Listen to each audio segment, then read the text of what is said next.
What would you put in your backpack if you had a new coaching engagement but could only take a limited number of items? Each week, the Coach's Backpack looks at the multifaceted world of coaching and asks a new guest to tell us what they would take with them and why. Hi, I'm David Lowe, and this week we're taking a peek inside the backpack of Amaranatho from Playful Monk. Welcome, Amaranatho. Hi, David. It's lovely to be with you today. Well, and I'm so excited to have you on. I can't wait to hear what you're going to choose and put in your backpack.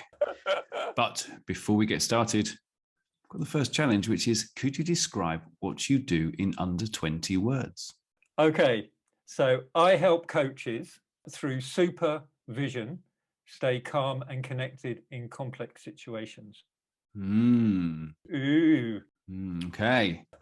Right, well, we'll dig more into this as we go through with your choices for your backpack. So here's the deal. You've been asked to coach a new client, but you're limited to what you can take with you. So don't worry, you've got your essentials, you've got your clothes and your toothbrush. And in addition to those, you can take one book, one tool, technique, concept, method, approach, whatever you want to call it, one other item of your choice, plus a person from the past or the present to accompany you. So, Amma, what and whom would you take with you and why? I wouldn't take a book about coaching supervision. What I would take is my chanting book. It was a book that I got when I ordained as a Buddhist monk. Sometimes we think about chanting or religious things as like very fixed, but the way that I learned about chanting was about reflection, was about trying to use these words to understand yourself better. So it wasn't just a sort of a dogma or something. It was about using these words to find out who I was and what the words really meant. And the words that I chanted as a Buddhist monk were all about the human condition. They were all about impermanence, about change, about understanding self, about using suffering, using what you've got. And then also joy, the joy of celebrating other people, compassion, equanimity, kindness. Although it's chanted in a foreign language, which can help. It was in the Pali language. My name, Amaranatho, is from an ancient Indian language called Pali. And I've found that, this is a link to supervision, because supervision is a reflective and collaborative process. It's a learning together. Coaching is more about a goal, and supporting coaches, executive coaches, leadership coaches, is this journey that you go on and you reflect together over your words, over what's gone on. And the skill that I learned through chanting, and my meditation and contemplative life, it comes with me. What set of clothes am I wearing now? Okay, so I'm wearing jeans and a t-shirt and whatever. And as a monk, I wore robes and a different set of clothes. But this training, this way of being, this way of seeing life has been really helpful. And, chanting is about expression. The first time I learned about chanting, I had to hear my own voice. It's quite a thing. Now I'm used to podcasts and speaking in public now. But the first time I spoke out was like, that's my voice. Kind of amazing. You have to lead sometimes the chanting when you stay in the community. So then you're in charge, and where does that voice come from in yourself? How do you hold a group of people through your voice and expression and all these things? So there's a lot. So when I hold that book, and I still chant some of the words because they mean a lot to me. And the other thing about chanting in a foreign language is that's also a really great way of also going quiet in the mind, because you don't think about the words too much. You just think about the tone and the sensation of it all. And that brings you into your body, and your body brings you into the present moment. And that's a wonderful gift, a gift for yourself and a gift for other people. And that's part of the coaching supervision, is how are you with other people? How are you with yourself? And how do you meet others? So I'm finding it quite difficult to imagine what this is like from the chanting book. Yeah. I mean, I'm putting you on the spot here, but could you demo it? Yeah, sure. Yeah. Anicca vata sankhara upadavaya domino upajitawa nirujanti te sangvupasamo sukho. See the quality of the space. So that says all things are impermanent, and in their changing there is peace. I love that. See, immediately, where does that lead you? So one, I can think on a cognitive level, I can think on an emotional level, and then I can think on the level of just that. And there's an archetypal quality to that, which is that, you know, these words have been repeated for centuries, you know, they're very, very old. And so that it sort of connects you back all those generations of monks and monastics and Buddhist people saying those words. Yeah. And now I'm assuming that you don't need the book anymore, right? It's all in your head. So, yeah, it is. It is. Yeah. So how long were you in the monastery? It was a monastery, right? Yeah, monastery. So I lived in a monastery in England for 10 years, and I did 5 years as a freelance monk. So I traveled around the world. I created my own brand. That's actually where Playful Monk started. And yeah, I ended up in Australia for a long while, for the last 2 or 3 years. Yeah. Right. And that's where I stopped being a monk as well. Does one stop being a monk? Yeah, that's a really good question. In outside appearance, and maybe in terms of rules and regulations, but in terms of inner mindset, that's Playful Monk. The mindset of a monk, the growth mindset, the agility mindset, that's not really changed that much. So yes and no. You know, I don't follow the monastic rules. You know, they're quite strict. I had very strict rules like no money, no singing, no dancing, no sex. You know, very tough. Some would say tough rules. Actually, I didn't find them that tough. But you know, from an external point of view, they seem tough. I found them very liberating. But you know, I decided I wanted a different life and move on from that as well and experience what outside of that framework. And you don't need that. You know, I don't bring all these things into my coaching so much. They're just part of who I am now, you know, and part of the way that I relate to people. So that's why I had to use the brand Playful Monk, really, because it needed both parts. You know, it needed the play, which is about, you know, creativity and embodiment and all that, and the monk part, that I could bring all of myself into the world. I can't deny that. How can you if you spend over a quarter of your life doing something? You know, it's not to get caught back in that. You know, when I support a lot of people that transition from one world to the next, you know, from one job to retirement, or from one job to completely other job, you know, I get what that's like, you know, because that's what I've done. You know, I've done it a few times, in fact. Yeah. Well, I think my kids would quite like me to be a monk in as much as no dancing. Go on, Daddy, be a monk. So I've got a burning question. It sounded quite musical, the chant. And I know you said there's no music. Yes. And I just keep thinking back to a choir person, choir leader, I don't know what they're called, can pick out somebody who's off key. And I'm wondering if there's an equivalent of, when you first started your chanting, did somebody say, hey, you're out of key, or you're not saying the right words? Actually, it's a very interesting cultural question, which is when this tradition that I was in was the forest tradition from Thailand. And when they brought it over to England, what they decided to do was to keep the chanting monotone. So actually, although I chanted it, I didn't sing it. And that's quite different. Now, that over the years, actually, it changed in the monastery. Actually, people wanted a bit more of the devotional side because it can be very uplifting. And a lot of Christian monastics, they actually have voice teachers to teach them how to sing because it's so melodic and singing. So in the tradition I was in, it was very monotone. And when you learn if you let the chant resonate with your body, the words themselves will hold the tune. So Amaranatho has an O at the end. If you do O's, it's a very open sound. You do consonants, T, D, it's very cut off. So the words themselves hold it. In fact, in Islam, interestingly enough, when you see the words, the way they're written in the way to sing. So when you look at, so actually it's recorded in the letters.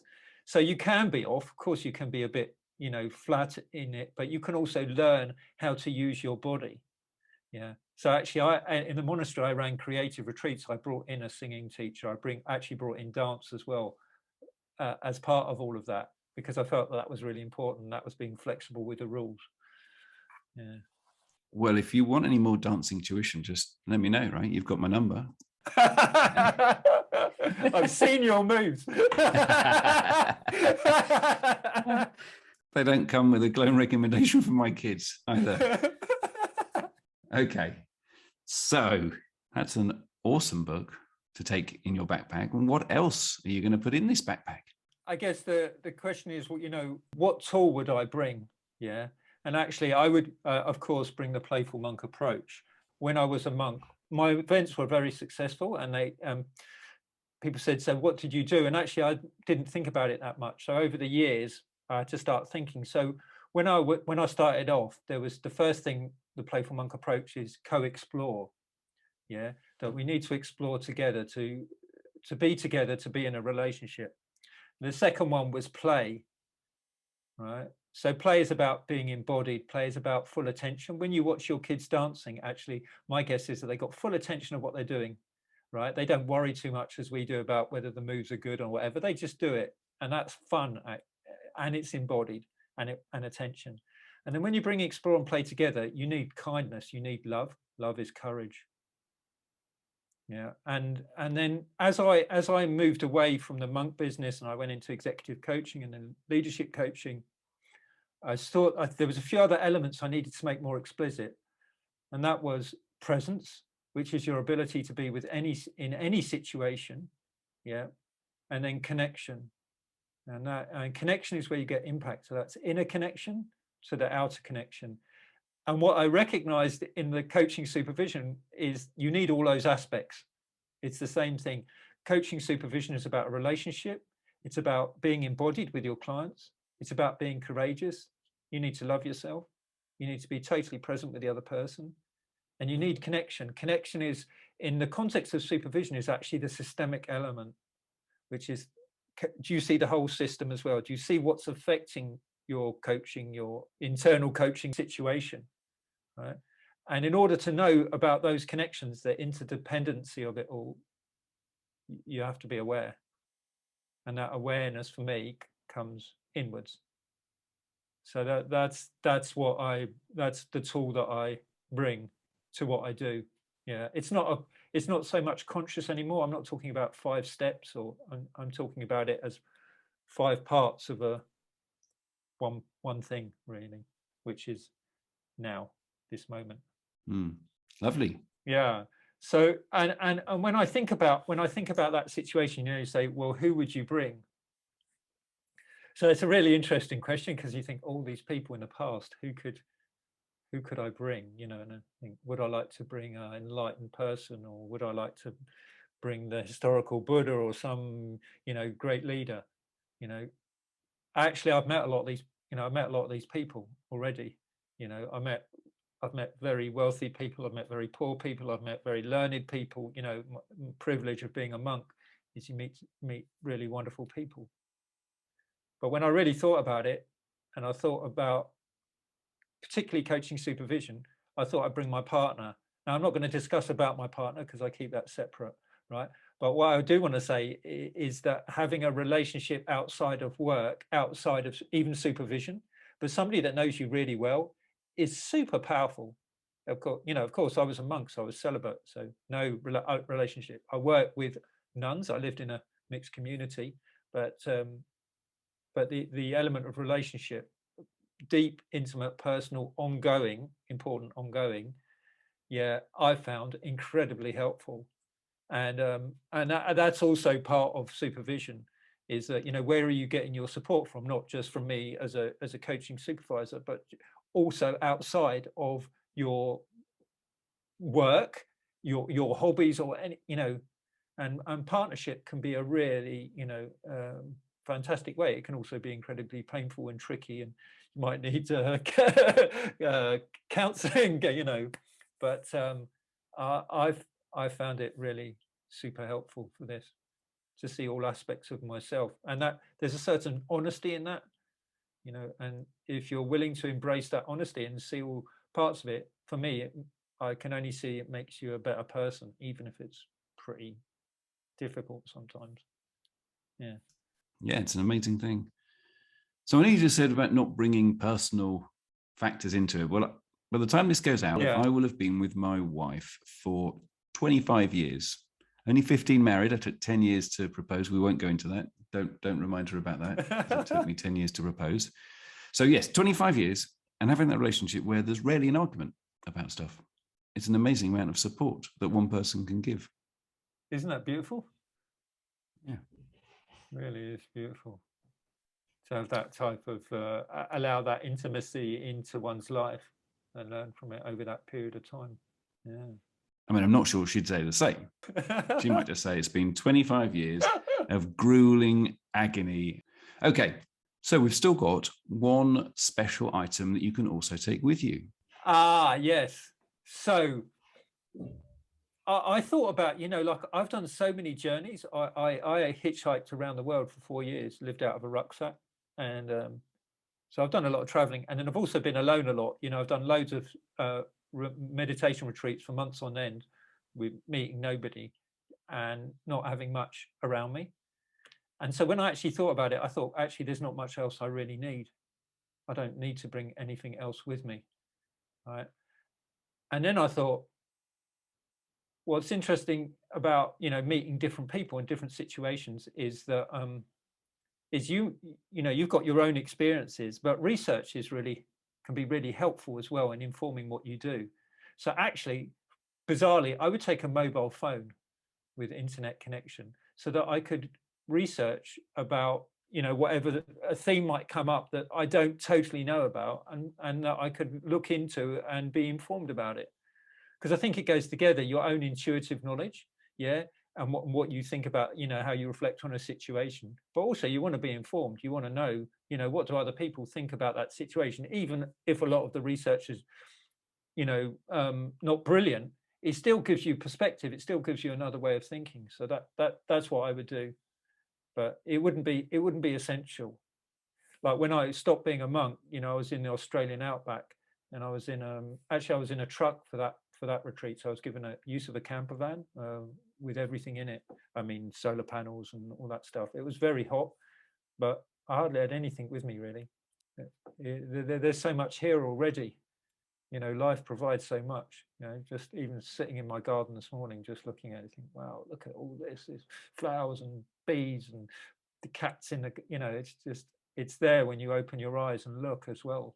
And that looking is the thing to take with, that curiosity, that playfulness, really. Yeah, that's what I would bring. So maybe why don't we just pause then, and just you have a look at your environment and see what's really there for you.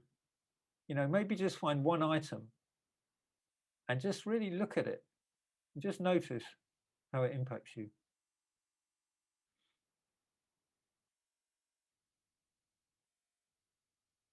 It's interesting, isn't it? When one looks at just an object and what one can see, just a moment of pause. We all live such busy lives. And just that willingness just to take a breath, see what's available, might be surprised. Beautiful. Unfortunately, we don't have any more time to take more breaths because we need to move on. I also feel that you've had a bit of an advantage over everybody else who's been on this podcast. Yeah. Because you've lived out of a backpack for so long, and now I'm asking you what you'd put in a backpack. Seems a little bit unfair. There's one thing I know that I wouldn't put in a backpack. Well, this is my next question. What is it that you would want to make sure is not in your backpack? Yeah, so this is kind of also a slightly bizarre answer, but it really is true for me. And that is, I would check that there was no mold in the backpack. Ugh. And the reason for that is that I got really seriously ill through black mold poisoning, and I came close to to dying, I suppose, and really seriously affects my mental well-being, my body, and everything. I unfortunately got it twice, but the first time it really knocked me, and so actually I am really careful, and I really do check my backpacks for that. Because mold is a neurotoxin, so it means that if you breathe it in, it goes straight into your brain, and can affect your cognitive functions, particularly black mold. That's the sort of thing that you get in a shower. on the wall there, but if you get it a lot, if there's a lot of it in the air, so I'm really susceptible to that. When I was teaching as a monk, particularly in Asia, I had to be really careful about, because of the humidity and all of that, I had to check each room and say, well, I can't work in that room because actually there's too much mold, there's been too much damp in that. So that's what I would check. But I also think that that's the systemic element of coaching supervision. The toxic environment. Do you really want to put yourself in an environment where there's toxins, and how do you recognize that?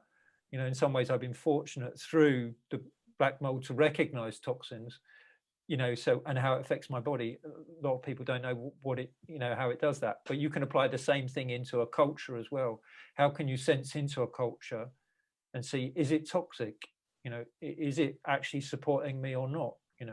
And that's a tricky situation, especially when you're an internal coach in a company, particularly when we're doing, agile transformations and that type of stuff. What is the culture? Is it breeding?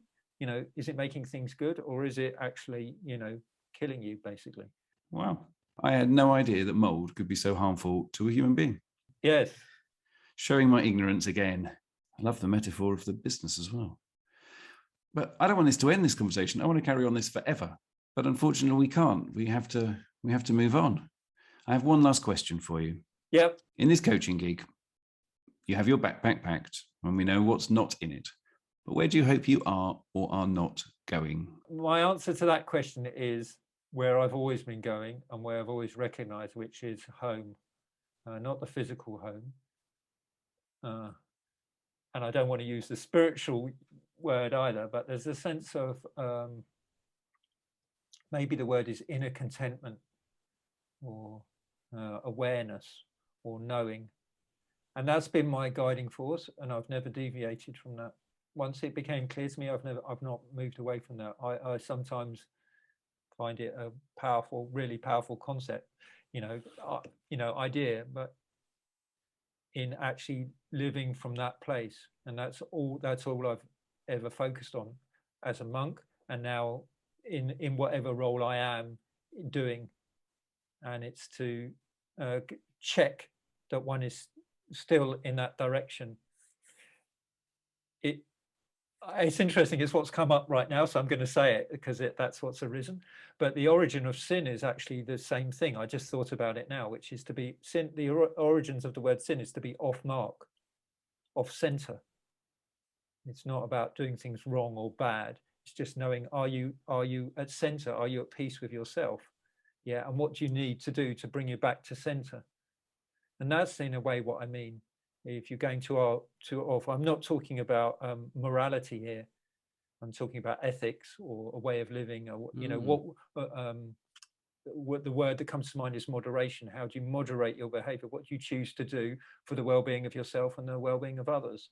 And it's particularly prevalent at this time, and that's also part of coaching supervision. How do you explore these ethical situations where you stay true to yourself and true to your peace, really? And I was thinking of congruence when you were saying about this. So not having congruence is a sin. In effect, that's a beautiful way of describing it as well. Congruence, that's exactly it. And it's congruence not just with yourself, but all the way through. Congruence completely with all systems. So it's completely whole. Like a stick of rock. Like a stick of rock at Brighton. And then you can eat it. Well, this has been so enlightening and so much fun. If people want to know more about Amaranatho and the Playful Monk, where can they go? They can find me on my website, playfulmonk.net, or they can find me through LinkedIn. I'm very active on LinkedIn through Amaranatho, Amaranatho. Brilliant. Well, Amaranatho, thank you so much for being a guest on the Coach's Backpack. Thank you, David. It's been an absolute pleasure. And thank you for joining us on this episode of the Coach's Backpack. If you would like extra goodies, such as free tools, offers, further info about our guests, and maybe even the odd peek inside their actual backpack, sign up to our mailing list at thecoachesbackpack.com. And don't forget to follow the podcast. See you next time.